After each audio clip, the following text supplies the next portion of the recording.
Untuk kali ini kita akan membahas tentang perhitungan WACC.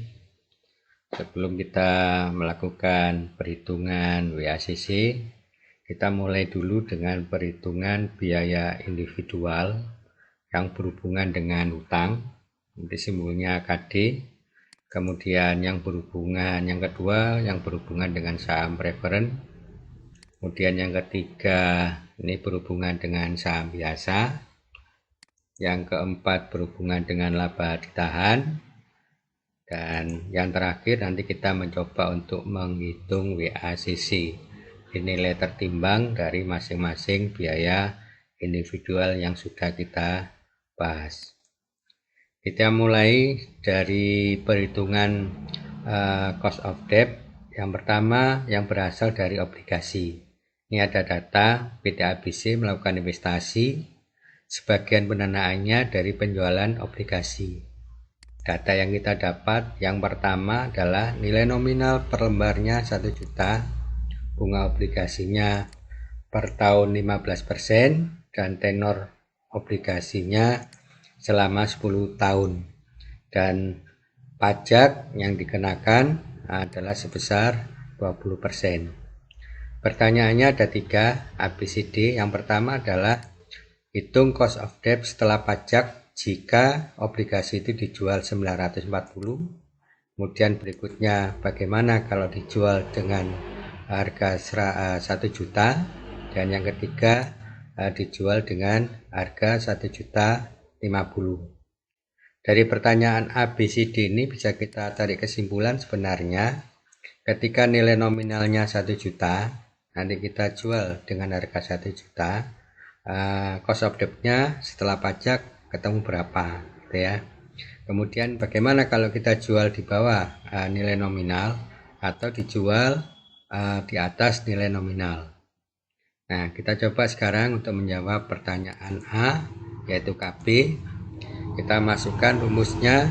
Karena kita menggunakan obligasi, kita menggunakan approximate method dengan rumus seperti ini. KB sama dengan I plus N min NB dibagi N, kemudian dibagi dengan NB plus N per 2. Hasil KB ini nanti kita sesuaikan dengan cara mengalihkan dengan 1 min tax untuk mendapatkan hasil cost of debt setelah pajak. Untuk menjawab pertanyaan yang pertama, kita coba membuat rumusnya menggunakan Excel. Berarti I-nya adalah nilai nominal obligasi dikalikan dengan bunga obligasi per tahunnya. Kemudian dari rumus ini ditambah kita kasih kurung N adalah nilai nominal, kemudian dikurangi dengan NB adalah hasil bersih penjualan obligasi, kemudian dibagi dengan tenornya 10 tahun, kita kasih kurung. Ini juga kita kasih kurung untuk frase yang pertama ya, kita kasih kurung, kemudian dibagi dengan NB plus N, NB-nya ini ditambah dengan N-nya adalah nilai obligasi, kemudian dibagi 2 untuk mencari rata-rata penggunaan dana. Nah, selesai, kita coba lihat hasilnya sebesar 16,08%.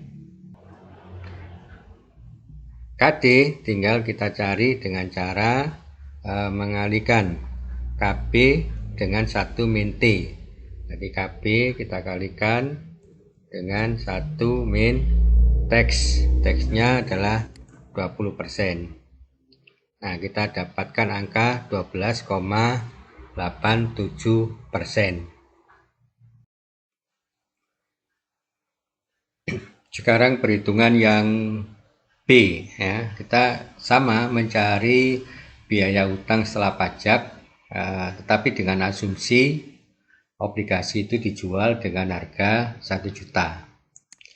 Saya tidak menggunakan rumus baru, jadi jawaban yang nomor A kita kunci setiap selnya, nanti akan kita copy ke bawah. Yang KD juga demikian, kita kunci sehingga nanti kita bisa memodifikasi dengan lebih cepat. Kita kopikan di sini. Kemudian dari soal ini kita rubah ya. Jadi karena variabelnya semuanya sama, yang berbeda hanya ketika dia jual dengan harga 1 juta. Jadi tinggal kita pindah. Ini juga kita pindah. Kita dapatkan angka sebesar 15%. Sementara untuk yang B, ini yang kita pindah. Jadi KB kali 1 min tax hasilnya sebesar 12%. Untuk yang C juga demikian. Kita copy, kemudian kita kaitkan di C sini, dan kita cari rumusnya. Ini kita rubah menjadi 1.150.000. Kita dapatkan angka 12,5%. Kemudian untuk yang KD ini kita rubah menjadi 12,56. Nah, dari 3 pertanyaan ini sudah kita jawab sepenuhnya. Dapat kita lihat kesimpulan hasil dari jawaban ini. Bisa dilihat dari jawaban yang kita kasih background warna kuning. Jadi ketika harga obligasi itu dijual dengan harga sebesar 1 juta, maka sebenarnya cost of debt sebelum pajaknya sama, sebesar 15%. Nah, kemudian kita harus melakukan penyesuaian dengan cara mengalihkan 1 min T menjadi angka 12%. Nah, yang kita kasih warna kuning bisa dilihat untuk pertanyaan A dan jawaban A dan jawaban C. Jawaban A hasilnya 16,08%. Artinya biaya hutang sebelum pajak lebih dari kupon rate-nya, lebih besar dari bunga obligasinya. Kenapa? Karena perusahaan menjualnya di bawah nilai nominal. Artinya biaya yang ditanggung oleh perusahaan itu tidak hanya biaya bunga, juga biaya dikarenakan dia menjual obligasi itu di bawah harga. Sehingga kalau kita lihat di sini 1 juta, ini 940.000, sebenarnya perusahaan punya kerugian sebesar 60.000. Nah, 60.000 ini tidak boleh diakui pada saat perusahaan mendapatkan hasil dan obligasi, tapi harus diamortisasi sesuai dengan tenornya 10 tahun. Jadi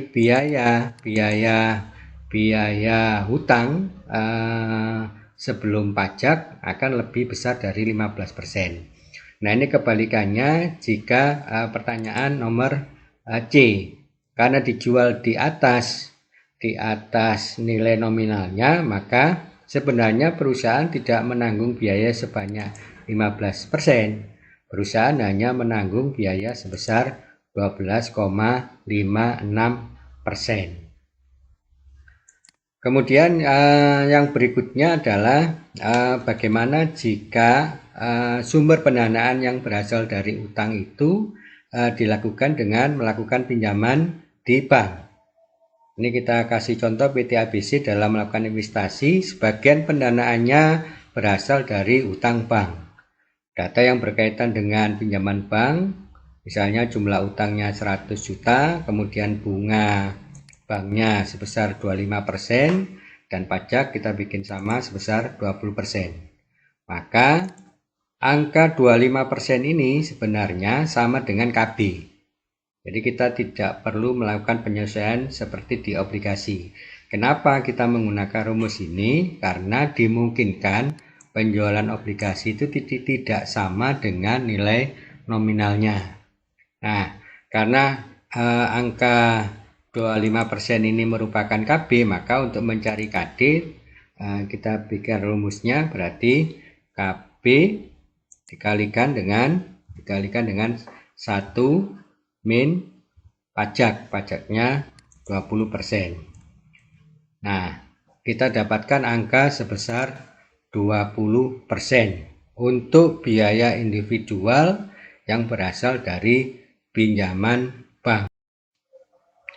Biaya individual yang kedua yang berhubungan dengan sumber pendanaan dari saham preferen. Ini ada data PT ABC melakukan investasi. Sebagian pendanaannya berasal dari penjualan saham preferen. Data umum yang kita dapat, dividennya 100.000 per lembar, kemudian harga saham preferennya 700.000 per lembar, dan ada biaya emisi saham preferen sebesar 3.000 per lembar. Kita bisa menggunakan rumus ini, KP DP, dividen saham preferen, dibagi dengan NP. NP ini adalah net profit dari penjualan saham preferen. Kita tahu bahwa harga saham preferen 700.000, sementara ada biaya yang harus ditanggung oleh perusahaan per lembarnya sebesar 3.000. Nanti 3.000 ini akan mengurangi harga saham preferen. Nah, kita masukkan ke rumusnya, berarti DP-nya 100.000 kita bagi dengan harga saham preferen, kemudian dikurangi dengan biaya emisi saham preferen. Kita dapatkan angka sebesar 14,35%. Kemudian yang ketiga, kita coba untuk melakukan perhitungan berkaitan dengan saham biasa. Ada dua saham biasa yang harus kita hitung biaya individualnya, yaitu saham biasa yang sudah digunakan oleh perusahaan. Datanya seperti ini. Harga sahamnya 12.000, kemudian dividen tahunnya akan datang sebesar 1.000 dan pertumbuhan dividen sebesar 5%. Nah, yang kedua, kita bisa menggunakan rumus Gordon, KE sama dengan D1 dibagi P0 plus G. Soal yang kedua ini berhubungan dengan saham biasa baru, artinya perusahaan menjual saham baru. Karena menjual saham baru biasanya ada biaya emisi saham. Jadi biaya 2% ini akan dihitung juga dalam biaya individual, yang tentu saja akan menambah biaya saham biasa baru. Notasi yang kita pakai untuk biaya saham baru adalah KC, kemudian untuk biaya saham biasa yang sudah beredar kita menggunakan KE. Kita masukkan angkanya, berarti D1 sebesar 1.000 dibagi dengan P0, P0-nya sebesar 12.000, kita kasih kurung, kemudian hasilnya ini kita tambah dengan growth sebesar 5%. Kita dapatkan hasil sebesar 13,3%.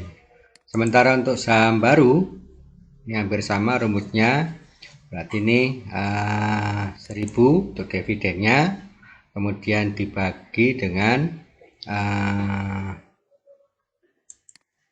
harga saham biasa, kemudian kita kalikan dengan 1 min biaya emisi saham biasa baru atau flotation cost sebesar 2%. Jadi 1 min 2%, ya, 2%. Kita dapatkan angka, kita kasih kurung lagi ini. Kemudian kita tambah dengan growth-nya sebesar 5%. Kita dapatkan angka sebesar 14%. Nah, apa yang membedakan antara pertanyaan pertama dengan pertanyaan yang kedua, kita lihat bahwa biaya cost of equity untuk saham baru itu lebih tinggi dibandingkan dengan saham biasa yang sudah beredar. Ini 13,5%, yang ini 13,3%. Ada selisih sebesar 0,2%. Selisih ini kenapa? Berkaitan dengan flotation cost sebesar 2%. Kemudian untuk laba ditahan, perhitungan laba ditahan ini umumnya sama seperti KI. Jadi KR sama dengan KI. Karena KR itu sama dengan KI, umumnya dalam perhitungan WACC nanti akan dikelompokkan, proporsinya akan dikelompokkan ke equity, kemudian untuk biayanya akan sama dengan KI. Nah, kecuali jika untuk laba ditahan ini sudah didistribusikan ke pemilik perusahaan, kemudian pemilik perusahaan harus menginvestasikan lagi ke dalam perusahaan sebagai sumber pendanaan, maka rumus yang bisa kita pakai adalah KR sama dengan KI, kemudian dikalikan dengan 1 min T, ini adalah pajak dividen, kemudian dikalikan lagi dengan 1 min B, B-nya adalah biaya broker karena kita melakukan investasi kembali ke perusahaan.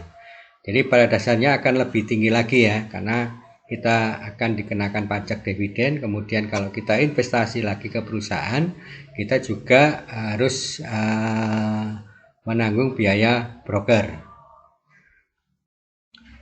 Kemudian yang terakhir kita akan mencoba menghitung weighted average cost of capital atau nilai tertimbang dari biaya masing-masing individual yang kita kenal dengan istilah WACC. Ya, misalnya kita punya data seperti ini.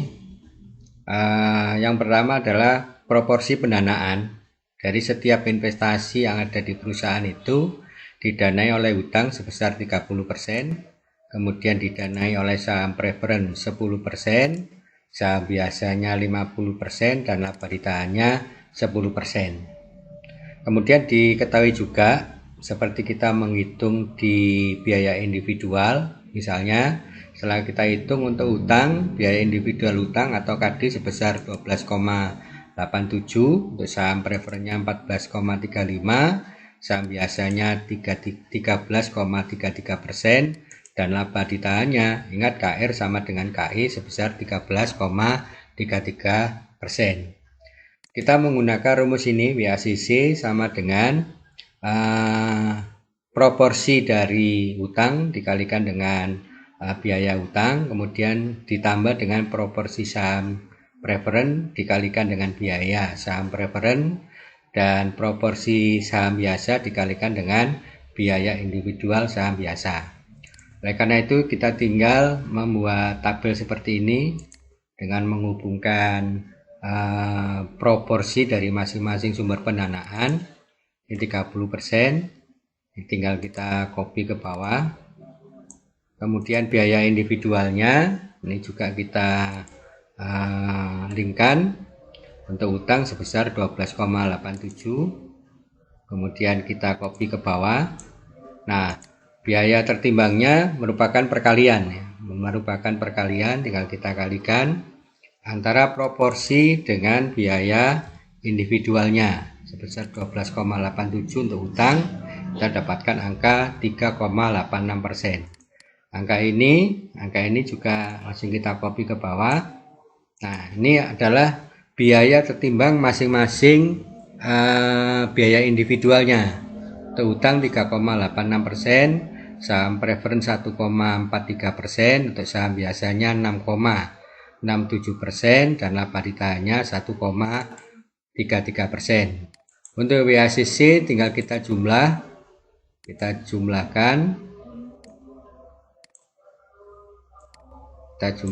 hasilnya, kita dapat WACC-nya 13,29%.